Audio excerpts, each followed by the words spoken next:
Airport बहुत ही अच्छा है। मैं उन लोग से भी पूछा हूँ एयरपोर्ट पे, तो वो लोग बोले मुश्किल नहीं है, वीडियो बना सकते हैं। वो देखो वहाँ पे काउंटर वगैरह है। बहुत ही प्यारा एयरपोर्ट है।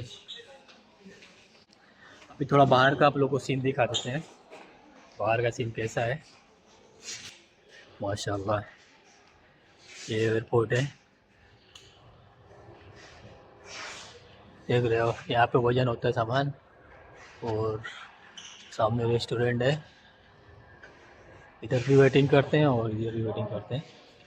बाहर का आप लोग को दिखाते हैं थोड़ा। हल्द्वानी का जो एक एयरपोर्ट है, हल्द्वानी एयरपोर्ट, छोटा पीछे पार्किंग वगैरह है।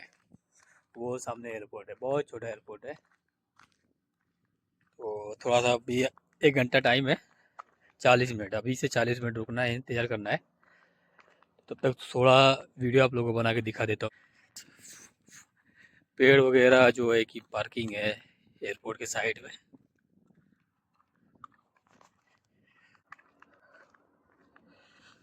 बहुत दिन से वीडियो नहीं डाला हो, मुझे लग रहा है 4-5 दिन हो गया, 10 दिन हो गया। ये वीडियो शायद कल डालूंगा, आज नहीं।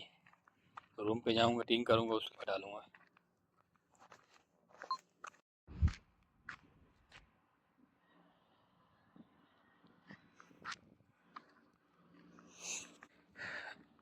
देख रहे हो क्या एयरपोर्ट है।